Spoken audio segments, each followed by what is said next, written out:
Welcome to the match preview of the Manchester United versus Chelsea on Sunday at Old Trafford. This is the match day 10 in the Premier League. So let's take a look.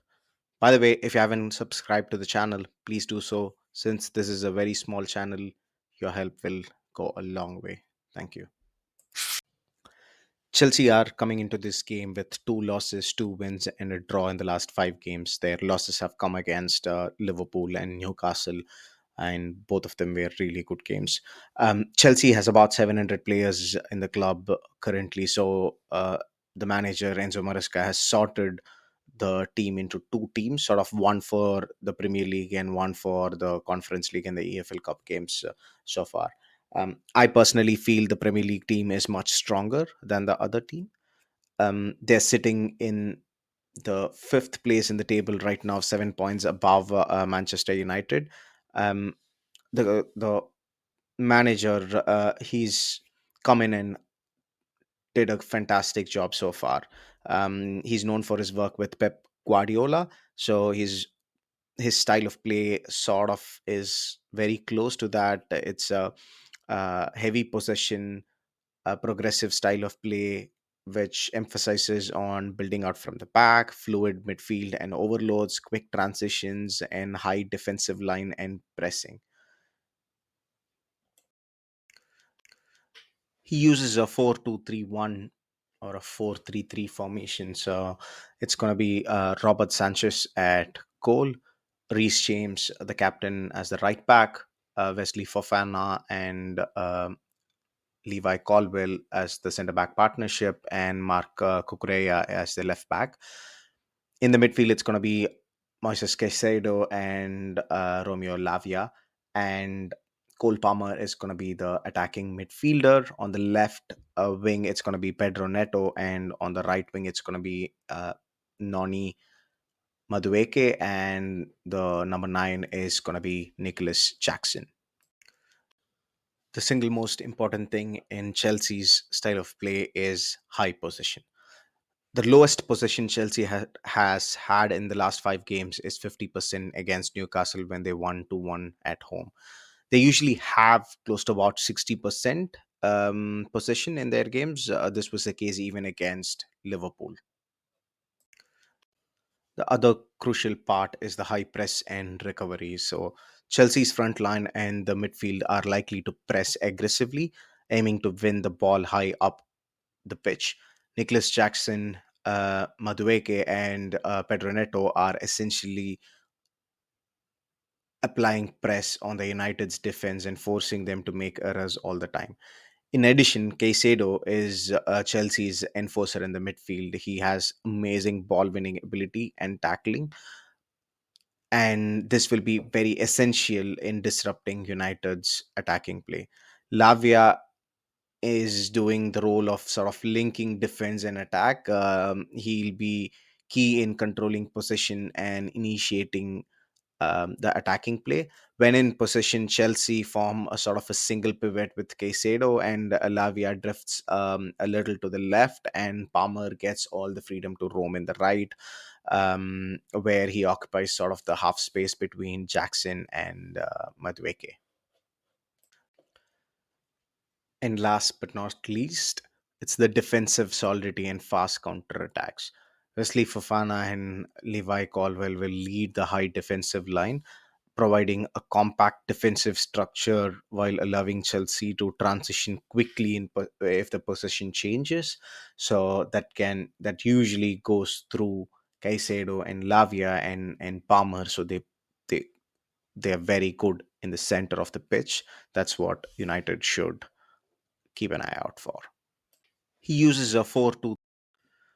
The key player can be none other than Cole Palmer. He has lit the season on fire for Chelsea, scoring 9 goals and 7 assists so far, and that's just in the Premier League and in the EFL Cup so far. He hasn't played in the Conference League games, so it's been an amazing start for him this season. I'm glad that he moved away from Manchester City. He's a type of player who needs a freedom to move around and be creative. He cannot play in a setup that is too restrictive, which was the case where the system is more important than the individuals in City. So Enzo Maresca has figured that out and given him the space to express himself and express he is doing on the pitch. So good for him. Manchester United are going into this game after a dominant performance against a highly rotated Leicester team. Despite the win, there were some concerns with how we played. If you haven't seen the match review, please go and take a look. Except for the last game, United have been struggling to score goals. Hopefully, the recent win motivates the team to build some form of momentum and help us move towards greener pastures. He uses a 4. Ruud van Nistelrooy will be in charge as the interim manager of Manchester United. He will have some continuity in the style of play since the last game. So it's going to be again a 4-2-3-1 formation, pretty much unchanged for United except for a few places. So it's going to be Andre Onana back at the goal, Dallo as the left back, predominantly because of the pace of Madueke, and that's why I've chosen Dallo. The centre back combination is going to be Martinez and Delicht, and the right side is going to be Mazraoui. And due to the injury of Eriksen, and also due to the strong performances of both Casemiro and Ugarte, I think they retain their places. Bruno is back to his scoring way, so he'll be the attacking midfield position. Um, since Chelsea has a high defensive line, or at least they aim to. My front three will be Rashford on the right, Garnacha on the left, and Hoyland as a number 9. This is because we will play a counter-attacking style of football, and we need the pace of Garnacho and Rashford. So that's why I've stuck with them. He uses a 4, compact defending and quick transitions. So United may play a more compact game, aiming to absorb pressure and spring forward on the counter attack. Casemiro and Ugarte will play a crucial role in breaking up Chelsea's possession and initiating the counter attack. He uses a 4. Once Ugarte and Casemiro gains back possession, with Marcus Rashford and Garnacho on the wings, United may look to spread Chelsea's defense and deliver crosses and or cut back for Rasmus Højlund. This could create chances by stretching Chelsea's backline. Also, because both Kukureya and Reece James take up more advanced positions, it's going to be the wide play that is going to be crucial for the United's attack, especially with the pace of Garnacho and Rashford. He uses a 4. Bruno will orchestrate the attack and look to exploit pockets of spaces between Chelsea's lines. His passing and vision will be key to unlocking Chelsea's high line, but in possession, it'll be more than just Bruno, because Chelsea's high pressing with Caicedo and Lavia will it'll become important for the fallbacks to tuck in and join the midfield to create an overload. So that's the key to break the Chelsea press in the middle third. He uses a 4.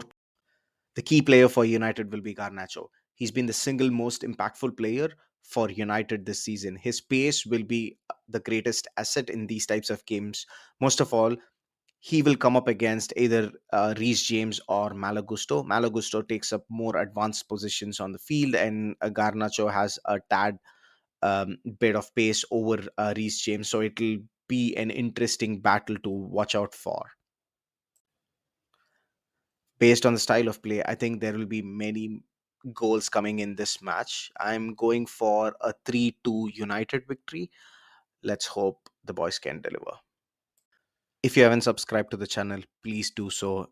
Also, click the like button and drop your comments. Since we are a small channel, every action counts. So, thank you for it. See you in the next one. Bye bye.